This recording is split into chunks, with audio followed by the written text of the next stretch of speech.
Hello everyone, I am Shreya. Welcoming you to all Adda 24/7 School. Guys, as usual, today we are going to discuss our previous chapter, that is S block element, and our topic is group 1 element, that means alkali metal. Guys, in previous chapter we already discussed about group 1 element, that means alkali metals, general characteristic of the compound of alkali metals. Already we discussed in our previous lecture. Now today we are going to discuss in this video some important concepts of sodium, some important compounds of sodium, and biological importance of sodium and potassium. So have a look, guys.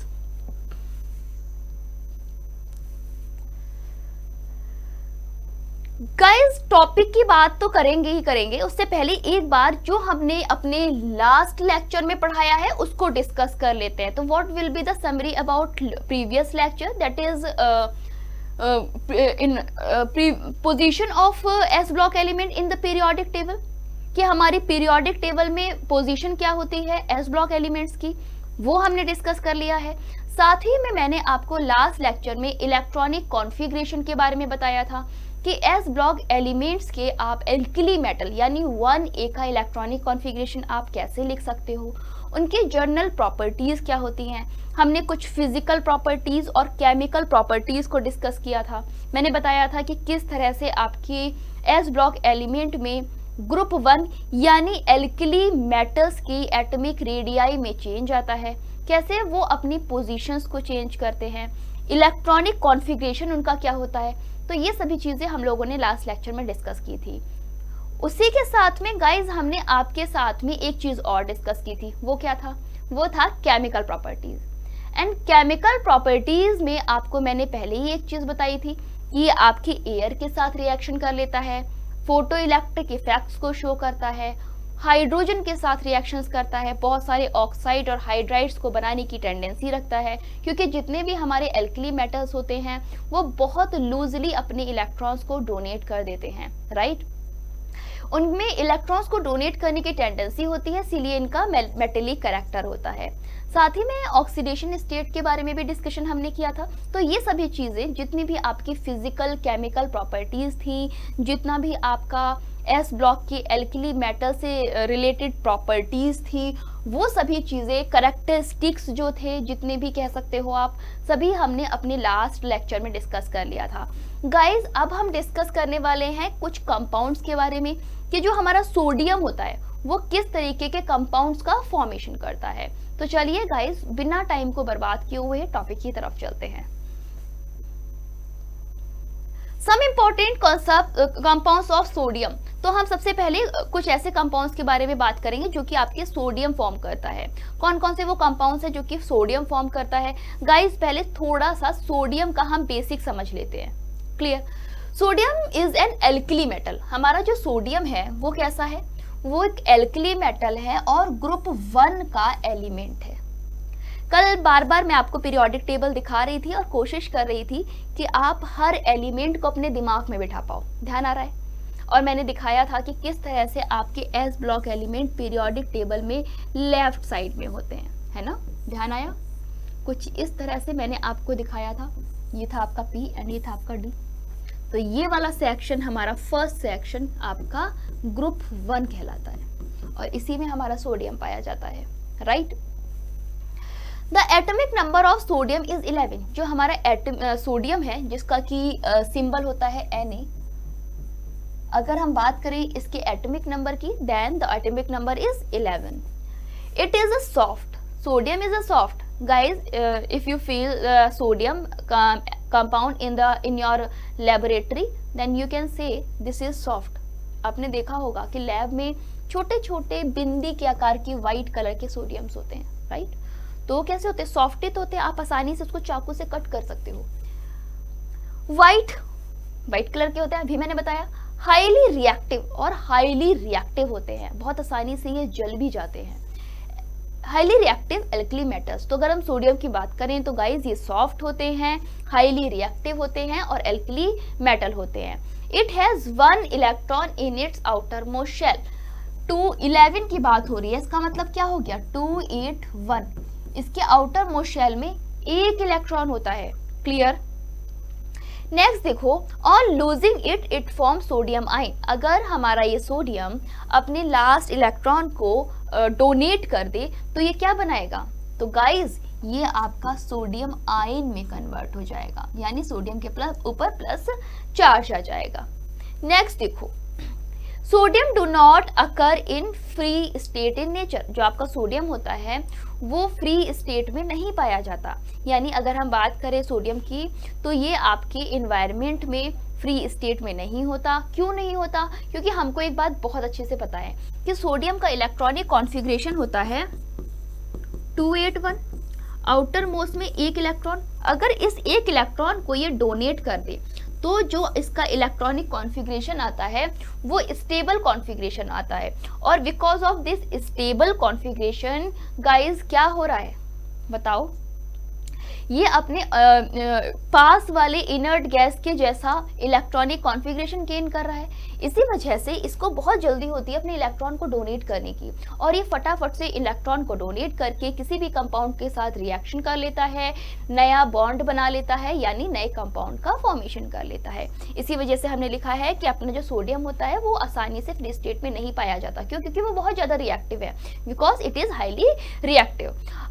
और guys बहुत reactive होता है, इसी वजह से ये reaction ना करे हम इसे केरोसिन ऑयल में रखते हैं, है ना, इन्वायरमेंट से बचा के, जिससे कि इन्वायरमेंट की एयर उससे रिएक्शन ना कर जाए, या फिर इन्वायरमेंट में कोई अनदर एग्जिस्टेंस उससे रिएक्शन करके कंपाउंड का फॉर्मेशन ना कर ले। तो अगर आपको सोडियम को प्रिवेंट करना है तो आप क्या करोगे? केरोसिन ऑयल में आप इसको छुपा के या फिर दबा के रखोगे। Clear. It has mainly 3 minerals. ये अपने मेनली 3 मिनरल्स रखता है। कौन कौन से? चलो गाइज उसको पढ़ लेते हैं, बहुत इंपॉर्टेंट है ये point. Such as sodalite, feldspar and rock salt. तो ये 3 आपके इसके मेन मिनरल्स हैं, ये आपको याद रखने हैं कि आपके सोडियम के 3 इंपॉर्टेंट मिनरल्स कौन कौन से हैं? सोडालाइट, फ्लेडस्पार और थर्ड आपका रॉक सॉल्ट। ठीक है, रॉक सॉल्ट तो आप बहुत आसानी से जानते हो कि आपके सोडियम क्लोराइड के नाम से जाना जाता है, और साथ में जब आप कहना चाहिए समुद्र के जल में से इसको बनाया जाता है, राइट। तो ये तो हो गया आपका एक सिंपल सा बेसिक थिंग। चलिए गाइज नेक्स्ट स्लाइड की तरफ चल रहे हैं। नेक्स्ट है प्रॉपर्टीज ऑफ सोडियम। क्या है प्रॉपर्टीज सोडियम की? इसको भी एक एक करके समझते हैं। Guys it is highly reactive in alkali metal. ये जो आपका सोडियम होता है ये सभी एल्कली मेटल में बहुत हाईली रिएक्टिव होता है। दूसरा, मैंने अभी आपको बताया था कि ये सॉफ्ट होता है, ये इजीली चाकू द्वारा कट किया जा सकता है, मतलब अगर आप इसे चाहो तो नाइफ से आसानी से कट कर सकते हो क्योंकि इतना सॉफ्ट होता है। मैं अगर इसको इमेजिन करूं तो आपका सोडियम मोमबत्ती का जो जब आप ड्रॉप गिराते हो ना पिघला के, तो उसके शेप का आपको लैब में मिल जाएगा। The melting and boiling point of sodium is lower that of lithium। देखो जो इसका मेल्टिंग पॉइंट होता है और जो इसका बॉइलिंग पॉइंट होता है, गाइज ये कैसा होता है? कैसा होता है? कम होता है, लो होता है। और लो क्यों होता है बताओ भाई? लो क्यों होता है? हमेशा ध्यान रखना कि गाइज इसका मेल्टिंग और बॉइलिंग पॉइंट लो होने का कारण सिर्फ एक ही है, और वो है इसका साइज। लिथियम के कंपेयर में इसका मेल्टिंग और बॉइलिंग पॉइंट कम होता है। क्यों? क्योंकि लिथियम का साइज हो गया छोटा।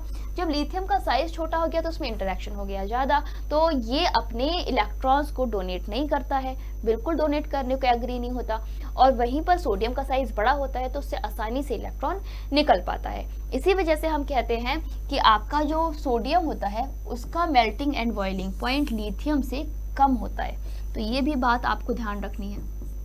नेक्स्ट पॉइंट की तरफ चल रहे हैं। It possesses melting bond, metallic bonding. जो आपका सोडियम होता है इसमें कौन सी बॉन्डिंग पाई जाती है? इसमें मेटेलिक बॉन्डिंग पाई जाती है। It also conducting in nature, और ये आपके नेचर में आसानी से कंडक्ट हो जाती है एज 1 फ्री इलेक्ट्रॉन, क्योंकि इसमें एक इलेक्ट्रॉन पाया जाता है तो आसानी से नेचर में ये कंडक्शन का काम करती है। समझ पा रहे हो? क्योंकि इलेक्ट्रॉन्स को आसानी से लूज कर देती है। नेक्स्ट है it appears yellow in flame test. Guys कल जब मैं आपको एल्कली मेटल्स पढ़ा रही थी तो मैंने आपको फ्लेम टेस्ट के बारे में बताया था, और मैंने कहा था कि फ्लेम टेस्ट में क्या होता है कि आपका इलेक्ट्रॉन लोअर एनर्जी लेवल से हायर एनर्जी लेवल में एक्साइट हो जाता है, यही तो बताया था। तो बस लोअर एनर्जी लेवल से हायर एनर्जी लेवल में एक्साइट हो रहा है, और ये आपका येलो कलर को का फ्लेम टेस्ट दे रहा है, यानी इसका कलर येलो दिखाई देता है। It has lower first ionization energy. अब देखो, जब ये आसानी से इलेक्ट्रॉन को डोनेट करने की टेंडेंसी रख रहा है तो इसका मतलब क्या हुआ, इसकी आयनाइजेशन एनर्जी लो होगी, इसी वजह से इसकी जो फर्स्ट आयनाइजेशन एनर्जी होती है वो कम होती है। नेक्स्ट देखो, the common oxidation state of sodium atom is 1, है ना, क्या है कि इसकी कॉमन ऑक्सीडेशन स्टेट 1 है। इसका मतलब ये एक इलेक्ट्रॉन को डोनेट करके बॉन्ड फॉर्म करने की टेंडेंसी रखता है। ये एक इलेक्ट्रॉन को डोनेट करता है और मेटेलिक बॉन्ड को बनाता है, और या फिर नए कंपाउंड्स का फॉर्मेशन करता है। इसी वजह से इसकी जो ऑक्सीडेशन स्टेट है वो भी 1 है।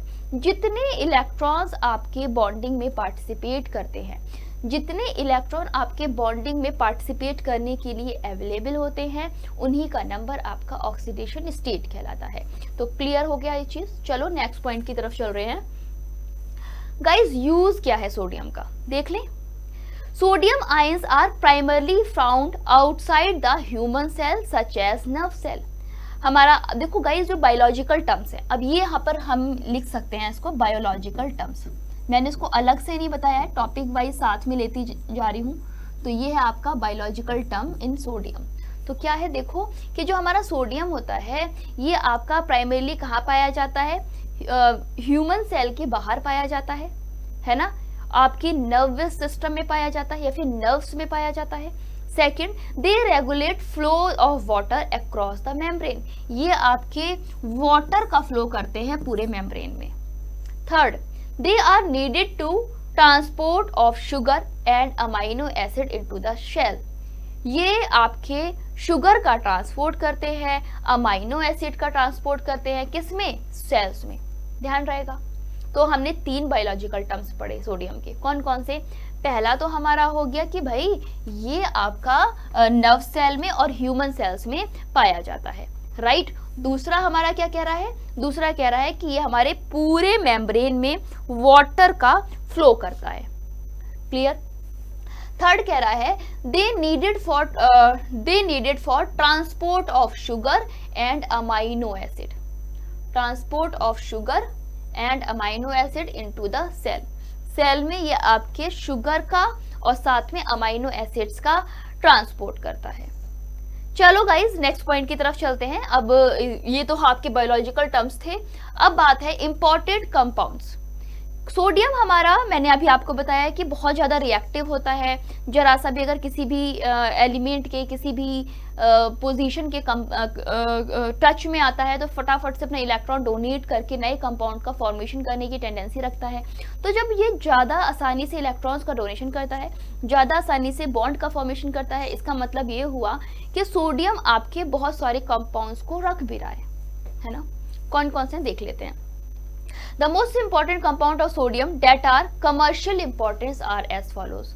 हम कुछ ऐसे कंपाउंड्स के बारे में बात करेंगे जो कि कमर्शियली बहुत इंपॉर्टेंट है। एंड गाइस, पहला हमारा कंपाउंड है इसका सोडियम कार्बोनेट। कौन सा है, सोडियम कार्बोनेट। अब चलो सोडियम कार्बोनेट की जब हम बात कर रहे हैं तो गाइस बताओ जरा, बताओ ये आपका क्या है, ये आपका क्या है, बताओ, कमेंट कर सकते हो आप लोग। देखो ये आपका स्ट्रक्चर है सोडियम कार्बोनेट का, ध्यान से देखो सोडियम कार्बोनेट का स्ट्रक्चर है, क्लियर। तो ये तो एकदम बेसिक बात हो गई कि हमारा ये सोडियम कार्बोनेट का स्ट्रक्चर है। मैं इस बात को लिख देती हूँ, यहाँ पर लिख देती हूँ, स्ट्रक्चर ऑफ सोडियम कार्बोनेट।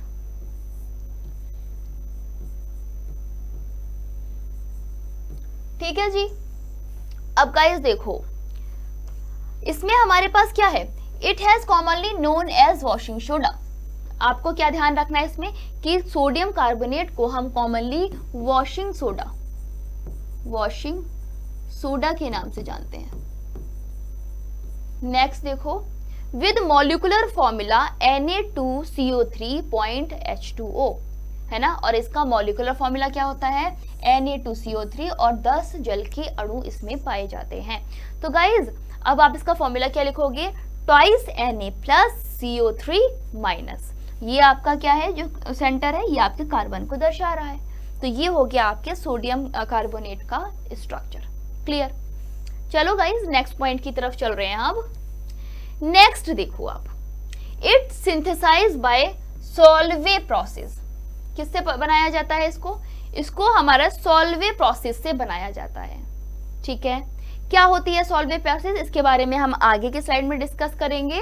फिलहाल during this process sodium carbonate is synthesized. आपका क्या होता है, सोल्वे प्रोसेस में सोडियम कार्बोनेट बनता है by using sodium chloride and sodium carbonate. जब आप सोडियम क्लोराइड और सोडियम कार्बोनेट की रिएक्शन कराते हो तो आप सोडियम क्लोराइड और कैल्शियम कार्बोनेट की रिएक्शन कराते हो तो आपका सोडियम कार्बोनेट बनता है। तो इसी रिएक्शन को हम कहते हैं सोल्वे प्रोसेस। क्या कहते हैं, सोल्वे प्रोसेस। तो आप इस रिएक्शन का नाम लिख लो, सोल्वे प्रोसेस। देखो ट्वाइस NaCl प्लस CaCO3 जब आपका रिएक्शन करेगा तो जरा ध्यान से देखो, अगर मैं यहां से CaCl2 निकाल दूं तो आपका क्या बनेगा, Na2CO3 एंड CaCl2 यानी सोडियम कार्बोनेट, यानी सोडियम कार्बोनेट। कितना आसान था, कुछ नहीं था। अभी तो गाइस ये आपके सिलेबस से हट गया है जब तक आपका कोविड है, बट आने वाले टाइम में फिर से ही आपके सिलेबस में आ जाएगा, है ना। Next, step for the formation of sodium carbonate. आप सोडियम कार्बोनेट को कैसे बनाओगे, चलो इसके स्टेप्स को पढ़ लेते हैं। During first step sodium carbonate react with ammonia, carbon dioxide and water to form sodium bicarbonate. जब आपका NaCl CO2 से NH3 की प्रेजेंस में रिएक्शन करेगा in the presence of water तो आपको NaHCO3 और साथ में NH4Cl देगा। अब क्या होगा, सेकेंड स्टेप में क्या होगा कि calcium carbonate is converted into calcium oxide. Calcium carbonate आपके कैल्शियम ऑक्साइड में कन्वर्ट होगा और साथ में कैल्शियम कार्बोनेट में। क्लियर, फिर से पढ़ लो। कैल्शियम कार्बोनेट हमारा क्या करेगा, कन्वर्ट होगा into calcium oxide and calcium carbonate में। ठीक है, तो हमारे यहाँ पर किसमें कन्वर्ट हो रहा है, कैल्शियम ऑक्साइड में। CaCO3 कन्वर्ट हो रहा है कार्बन डाइऑक्साइड और साथ में, एक second guys, and carbon dioxide में। ठीक है, और साथ में CaO में। नेक्स्ट देखो, थर्ड प्रोसेस हमारा क्या कह रहा है कि जब आपका सोडियम बाइकार्बोनेट कैल्शियम ऑक्साइड के साथ रिएक्शन करता है तो आपका क्या बनाएगा, अमोनिया बनाएगा और कैल्शियम क्लोराइड बनाएगा और साथ में वाटर आपका निकलेगा। तो गाइज आपकी रिएक्शन क्या बनेगी, NH4Cl रिएक्शन कर रहा है CaO से, आपका बना रहा है ट्वाइस NH3 CaCl2 और H2O। नेक्स्ट देखो, calcium bicarbonate finally decompose into sodium carbonate. जो आपका कैल्शियम बाइकार्बोनेट है वो आपका डीकम्पोज हो रहा है सोडियम कार्बोनेट में। कैसे, कैल्शियम बाइकार्बोनेट को आपने हीट किया तो आपको Na2CO3 दे रहा है, H2O दे रहा है और साथ में CO2 दे रहा है। नेक्स्ट देखो, sodium bicarbonate is readily soluble in water. जो आपका सोडियम कार्बोनेट होता है वो बहुत आसानी से जल में आपका सॉल्युबल भी हो जाता है। Next, heating of sodium carbonate heating of sodium carbonate dehydrate lead to formation of sodium carbonate या फिर मोनोहाइड्रेट। जो अगर आप सोडियम कार्बोनेट को गर्म करते हो तो वो क्या करेगा, सोडियम कार्बोनेट मोनोहाइड्रेट में लीड करेगा, मतलब कन्वर्ट होगा। फर्दर हीटिंग, और ज्यादा हीट करोगे तो ये आपका मोनोकार्बोनेट कन्वर्ट हो जाएगा एनहाइड्रस कार्बोनेट्स में। ठीक है, और आपका बना देगा सोडियम कार्बोनेट। और ये कब होगा, विदाउट वाटर, है ना। अनहाइड्रस मतलब जिसमें पानी की कमी है। क्लियर, तो ये हो गया आपका। नेक्स्ट देखो, अब है यूजेस ऑफ सोडियम कार्बोनेट। आपके सोडियम कार्बोनेट के क्या क्या यूज हो सकते हैं। तो गाइज, यूजिंग इन सॉफ्टनिंग, ठीक है, अगर आपको वाटर सॉफ्टनिंग में भी आपका सोडियम कार्बोनेट यूज किया जाता है, इसीलिए तो इसे हम लोग वॉश सोडा या फिर धावन सोडा के नाम से जानते हैं। क्लीनिंग में इसका यूज किया जाता है, लॉन्ड्रिंग में इसका यूज किया जाता है, लॉन्ड्री तो आप जानते ही होंगे। Use of manufacturing of glass, guys glass को बनाने में भी इसका यूज किया जाता है। थर्ड, बोरेक्स में, सोप में एंड कास्टिक सोडा के फॉर्मेशन में भी हम क्या करते हैं, सोडियम कार्बोनेट का यूज करते हैं। चलो नेक्स्ट पॉइंट पढ़ते हैं। It is also used as in paint, ये आपका पेंट में भी यूज किया जाता है, एंड ऑल्सो टेक्सटाइल इंडस्ट्री, और आपकी टेक्सटाइल इंडस्ट्रीज में भी इनको यूज किया जाता है। It plays an important role during qualitative and quantitative analysis of laboratory. ये आपके क्वालिटेटिव एंड क्वांटिटेटिव एनालिसिस जब आप लेबोरेटरी में करते हो तब भी यूज होता है। कैसे यूज होता है, अगर आपने कोई भी मेजरमेंट करना है या फिर कोई भी एडिशनल कंपाउंड ऐड करना है तब भी आप इसका यूज करते हो। नेक्स्ट, अब है गाइस सोडियम क्लोराइड यानी NaCl। कैसे है आपका NaCl? The main source of sodium chloride is sea water. हम लोग ऑलरेडी बता चुके कि समुद्र ही हमारे पूरे नमक का, हमारे भारत में तो एटलीस्ट यही एक सबसे बड़ा आधार है। दूसरा, evaporation of sea water is the most common method to find sodium chloride. ठीक है, अगर आप सी वाटर का, समुद्र के जल को इवेपोरेट करते हो तो आसानी से क्या कर सकते हो, सोडियम क्लोराइड को पा सकते हो। नेक्स्ट पॉइंट है हमारा, crude sodium chloride is obtained by crystallization of brine solution.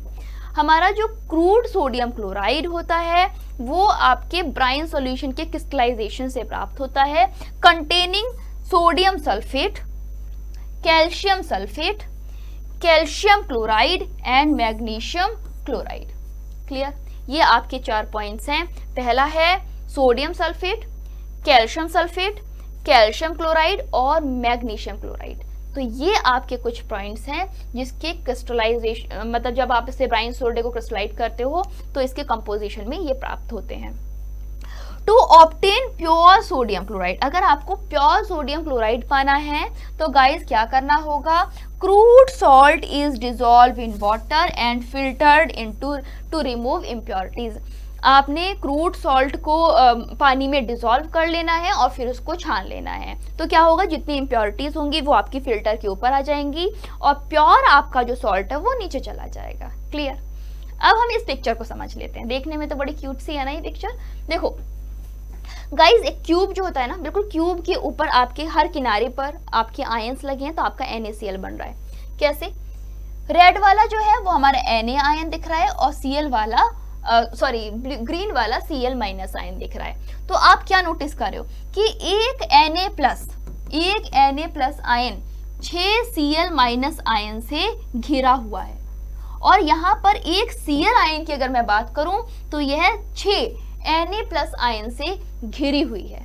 तो इस तरीके का एक सिस्टमैटिकल अरेंजमेंट आपका क्यूबिक वे में NaCl का होता है, जिसको कि हमने सॉलिड स्टेट में क्लास 12th में पढ़ा है। नेक्स्ट है आपका sodium, use of sodium chloride. Sodium chloride का आप यूज कहाँ करते हो गाइस, ये तो आप लोगों को बहुत अच्छे से पता होगा। सबसे पहले तो कॉमन सॉल्ट की तरह डोमेस्टिक पर्पस में, खाने में हम लोग इसका यूज करते हैं। Second, it uses for the preparation of Na2O2। जब आप Na2O2 का फॉर्मेशन करते हो, NaOH का फॉर्मेशन करते हो या फिर Na2CO3 का फॉर्मेशन करते हो तो आप सोडियम क्लोराइड का यूज करते हो। अभी आपने फॉर्मेशन किया था ना मेरे साथ में, है ना, अभी तो किया था। तो आपने क्या किया था, देखो पीछे जरा,